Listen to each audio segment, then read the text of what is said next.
And hi, Jeremy. You're hosting our video today. Do you want to tell us about where you are, what your weather's like, anything like that? Well, actually, so my voice is a little hoarse if anyone's listening to this. I was at the Remax Kickstart last night, and it's neat because they bring in all the agents that are either new to the business or just new to Remax, and they get to come in and forget what they actually call it, but basically it's just realtors that have been in a while that can talk to them and idea share and just give them some tips of like the mistakes that we made. And it was fun. It was a good vibe. And actually, that's the third time I've done it. Every time I've done it, the person that I get paired with does business completely different than me. So it makes it a really neat synergy because they have a different take on things. And it was fun. It was a good event. And then afterwards, you got to stick around and have dinner and just chat with the people and talk about some strategy. So I enjoyed it. So that's what's going on. And it's nice and sunny here. Where are you at? That's really great. I have actually attended that event in the past before, and I remember getting a lot from it. I Yeah. am in Victoria right now. I am at UBCM, so it's the annual meeting of mayors and their councils. Oh, wow. So how long are you there for? How many days do you guys meet for? It's a whole week. Oh, wow. Yeah, and the province, like the ministers of the province, and that are here for one-on-one meetings as well. Oh, that's cool. That's cool. So you Yeah. got a busy week ahead. Yeah, I was at a big housing event last night, just hearing about what kind of things they hope to achieve in the next year or so. Another one of the things is that I sat down and chatted with a number of developers, and they were talking about kind of some of the things that they're coming up against right now when they're looking to make new projects happen. So just Yeah. how their financing is going, where the bottlenecks for them are, how there were discussions last year at UBCM. One of the big things was removing the red tape for a lot of these kinds of developments because we all recognize that housing is a need in most of our communities, if not So all, and that the difference between last year and this year is actually that the red tape, so to say, all of the permitting and things, it's actually not at all easier yet. So there's still work to be done there. Well, it's interesting because I've known, I don't know anyone that's actually a mayor. So it's neat that you get to like go in and see things from a different area. Um, and last time we were talking about that, we were talking about getting involved in different things that will give you different perspectives. So sitting where you're at now, looking at it from the real estate perspective, does like what kind of insights are you getting as far as the struggles and where things are going, or what is the intent of like the plan of how they want to roll things out going forward? I have a whole week worth of meetings to go into. I've just Right. day Just one, started. Right. yeah, Yeah. is Yeah. now complete. But I do think that there's a lot of opportunity for realtors and realtor boards to come to conferences like this and be advocating. There's a place for discussion about the rights of a homeowner when they put their property out for rental. I know that Right. there is totally a need to have rights for renters, but I also have seen in some cases swung a little too far in the other direction. So now that is why we find that rentals are vacant rather than having someone in there. Like if someone had maybe wanted to use their vacation home for a month or two and they could short-term rent or have shorter terms, but I'm seeing them stay vacant now instead.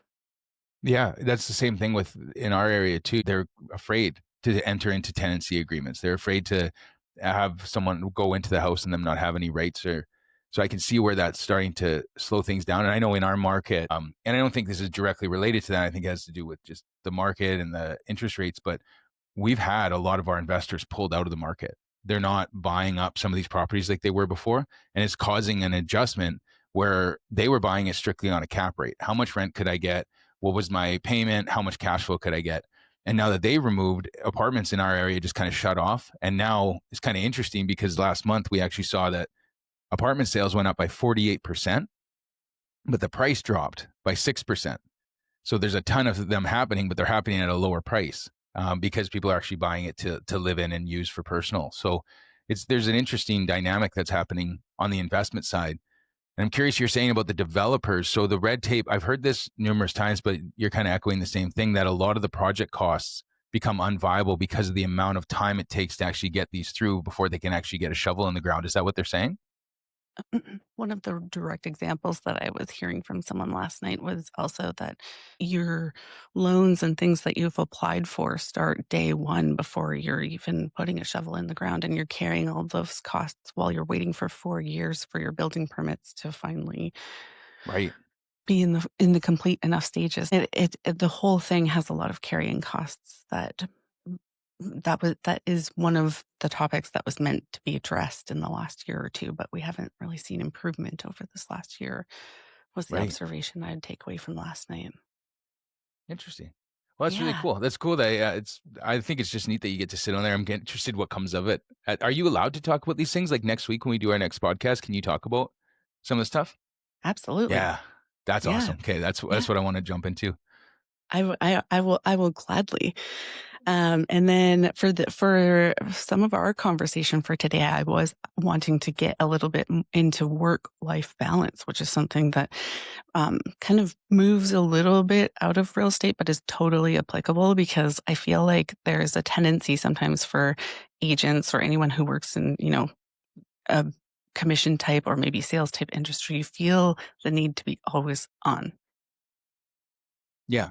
Well, it was a topic that we talked about last night at the Kickstart, and it's interesting because there's different frames of thought. Like I've talked to realtors that are super high producers, and this is where I think you have to start to get really clear of what you're trying to do when you're in this business. What's your goal? Because I've talked to realtors recently that will do 1 million a year in GCI and have one assistant, and their perspective is there is no work-life balance. That's a myth. There never should be. If you want to do high production, you should be going all the time. Your spouse needs to be on board with the fact that you're going to be going all the time. But the end result is that you're going to make $1 million a year.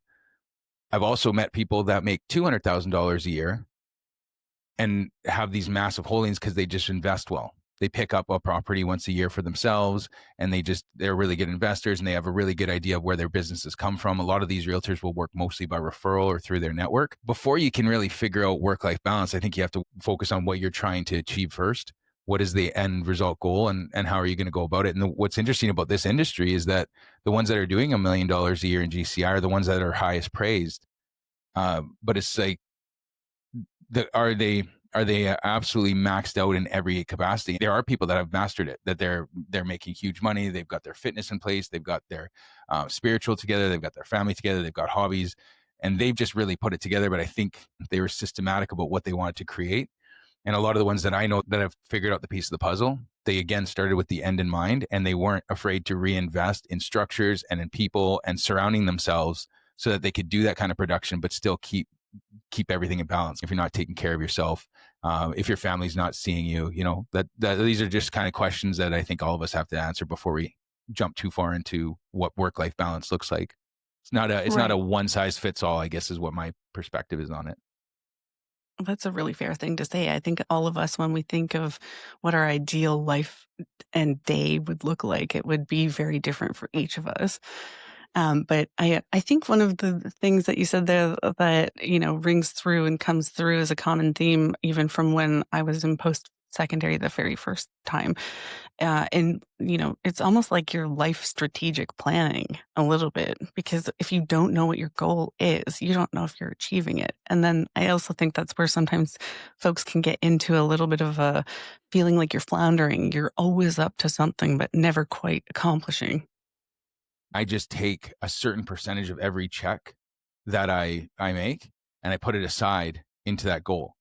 And if I spend the rest, it doesn't matter. If I go up, if I go down, I've modified my life to adjust into that. So if I want something, I can go hard for 90 days and I'm not going to burn out because I know this is just a season where I'm going after a goal. The realtor that can do a good level of production, can be home with the family, can have his fitness in place, can have all that. That's really appealing to me.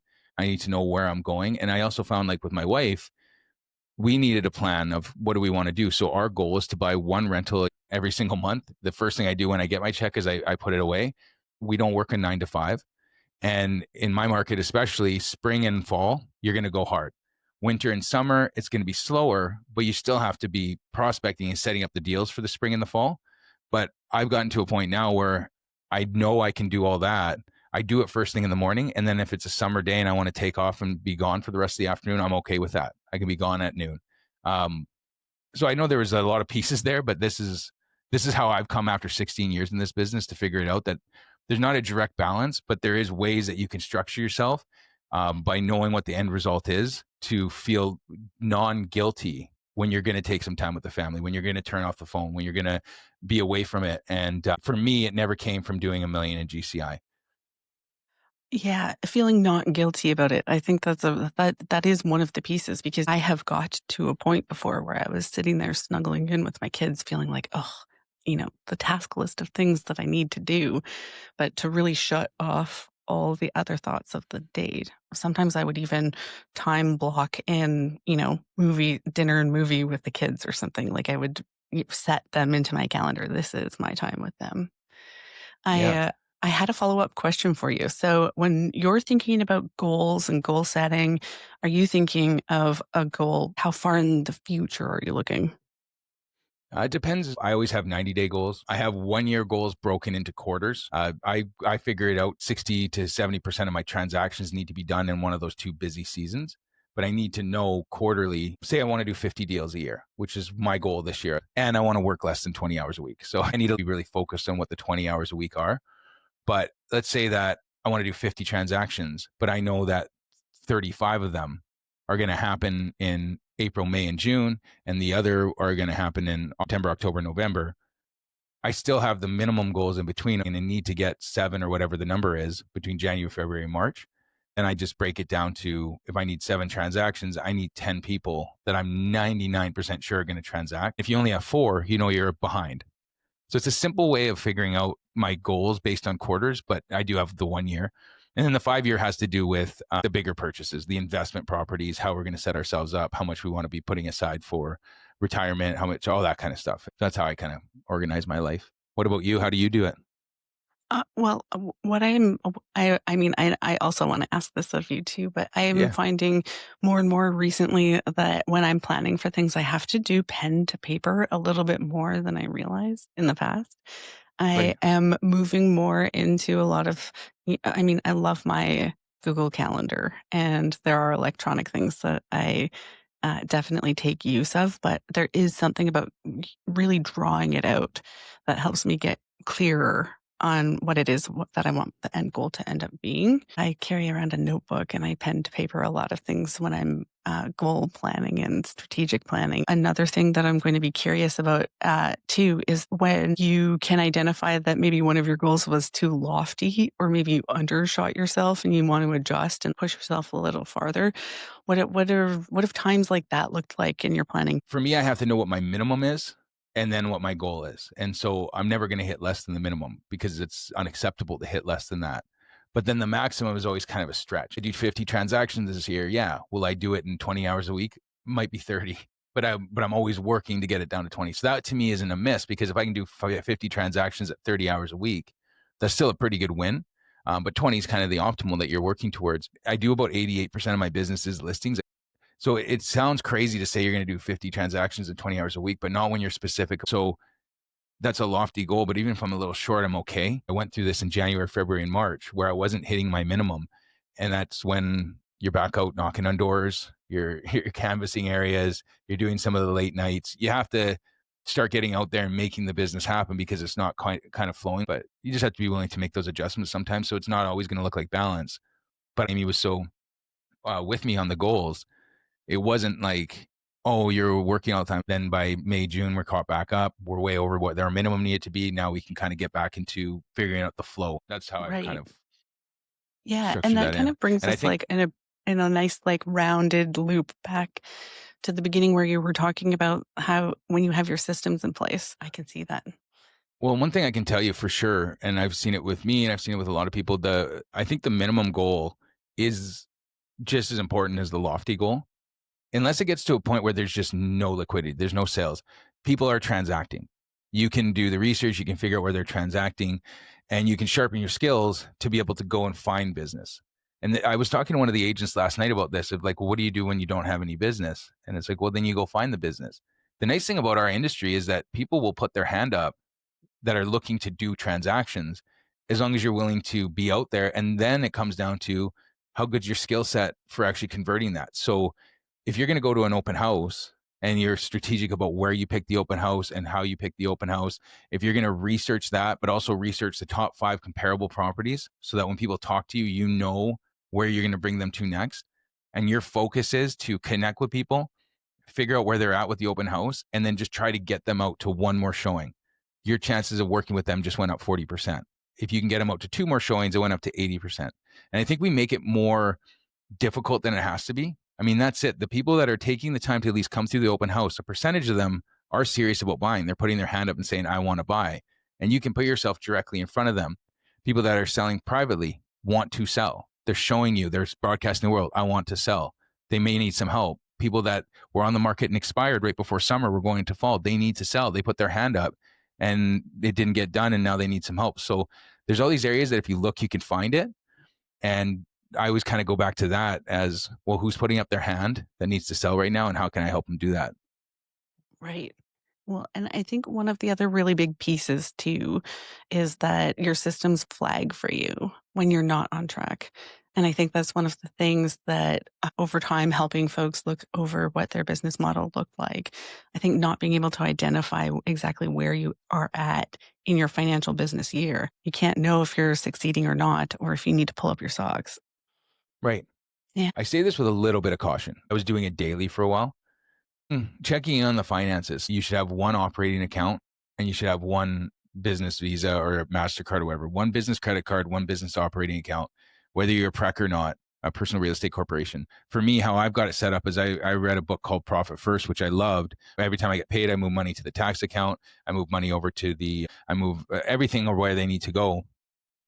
But your operating account, you can check in and you can see where you're at on a glance. You can just sign in the app and right away you can see where you're at. Where's the health of my business at? What bills came out that day? What expenses are there? And it kind of keeps you accountable to trimming the fat and knowing where you're at. And it's just an easier way. And I think we complicate things, but that's all I ever wanted to be able to do is look, am I up or am I down?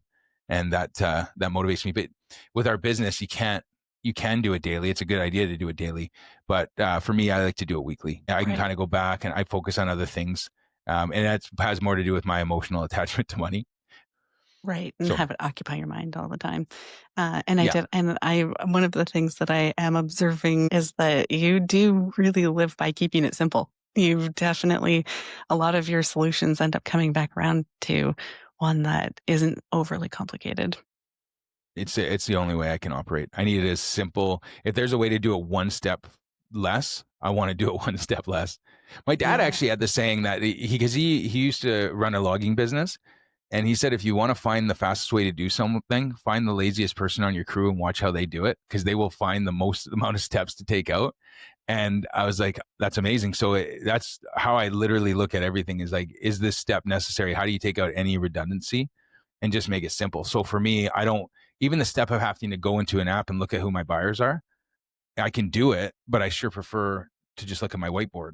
It's one less step, and it's old school. And I use sticky notes and I use all that kind of stuff, but it just works for me. I like to have those visuals around me. At one point, Amy and I had a really uh, big goal, and so we were like, okay, and we actually had a board on our bedroom, and I had put the amount of transactions we needed to do to hit this big goal. And it was kind of fun because the kids are even in there, and I had all the clients that I was working on sticky notes. And we'd come home, and when a deal got together, you get to put the sticky notes up. And I even had my son doing it because we were all kind of doing this together. And it was neat because it was the fastest I ever hit a goal, and it was the most fun I had hitting a goal, and it was the most support I had from the entire family when I had to be going out in the evenings and stuff, renting. And so the board said path to a house. So everybody, we were getting a house because, as you probably know, the market from 2019 when I stepped out and bought into a brokerage to 2021 and came back had changed a lot. But everyone kind of came together, and we did it, and it was a fun experience. But it was simple. It was simple. It was visual, and it just took the focus on what we're trying to achieve in the next 90 days. That's amazing. The family as a team. That sounds like a really big thing. That sounds like, yeah, when you have something very ambitious to have everybody on board, then that's what a great way to do it. I guess the last thing I would say that as having the family on board too. So if you're looking for a little bit of work-life balance and you happen to be in real estate, I will tell you this, that the last 30 minutes of my day is what buys me the freedom at night. because we have to think in the terms of right around 4:30 is when our clients are getting off work. That's when they're going home. They were in their busy day. Around 6:30 or 7 is where they're going to start thinking about questions that they had. So what I do is I do my reach outs right around 4:30. I like to be home every night for dinner, but right around 4:30 is when I start doing my follow ups. I spend my last 30 minutes doing all my reach outs to people, and I just say, "Hey guys, I'm going to be available between 5 and 7. I'll be checking back around 7, but I just wanted to, before I go offline, make sure. Do you guys have any questions? Is there anything that's come up?" I do all my touch base, and my phone will go silent from 5 to 7 because I'm prepping ahead. So the only thing I'm really missing is like inquiries that would come between 5 and 7, and then you just shut the phone off. I've got strong with doing that. Silly thing is, if I'm in a listing appointment, I don't know about you guys, but I'm not checking my phone in a listing appointment, and I'm in there for 2 hours. So I'm going to sit down with the kids, and I'm going to call my clients that might have something and just check in with them before I go dark. That 2 hours does nothing bad for your business, but it gives you the mental clarity. And I leave my phone in the car. I get home, turn the phone off, and like you can just detach. It's like a mental switch that you can start to play that'll just make the business seem less overwhelming. Totally. I was a big advocate for not pulling my phone out on clients when we were in the middle of any kind of appointment. So one of my tips that I would share that I think has worked very well for me over time is to set the time, let them know this is exactly what I have put aside for you. If they wanted half an hour, I would give them an hour, but also that I'm going to set an alarm on my phone because I do have meetings to run out to afterwards, but I'm here for this whole hour. And That's I would awesome. I would always set alarms so that I wasn't constantly looking at it for the time. Yeah. Well, it makes it feel special. It makes it feel more locked in, and they realize that they've got 100% of your time. And they also realize that if they try to get a hold of you and it takes you an hour, you're probably just giving that same time to someone else. So you're Hmm. giving, being respectful to the other resellers as well. So a lot of the, a lot of what I feel like the problem with realtors that are starting to get burnout because they feel like their phones never stop is, I think a portion of that has to do with your onboarding with your clients. And when we're onboarding our clients, I say to them, one of my things is I can't multitask. And when I'm sitting here talking to you, I need to be talking to you. So I always shut my phone off when I'm in appointments with clients. If there's something going on that needs my attention, I will excuse myself. But when I'm in appointments, I'm kind of offline. So I'll check in with you beforehand. But if you do try to get a hold of me, just know it can be a little delayed sometimes. And that's by design. So I'm just got my 100% focus on, just like I am with you. That can change a lot of the expectation because if there's no expectation set, then they fill in their expectation. Some people have an expectation that they text you, you should text them in 10 minutes. So just having that conversation gives the space where they're not expecting it. Like I don't expect to text my accountant after 5. I'm not angry if I leave a message. So if we're setting the expectation that it could be a couple hours before I get back to you, if that's in their mind, that'll be in their mind the whole time. And you'll see that those 15-minute urgent calls kind of calm down a little bit. I know what it feels like to feel like you need to answer your phone all the time. It took me a while working in the industry to get to more of a time blocking, setting expectation, place. I think that was actually a lot of really helpful stuff for work life balance. It was. It seemed like it was going to be kind of broad, but you gave us a lot of very specific things so that you could try to incorporate into your own day if you're looking for some good tips there. Thanks, Totally. Jeremy.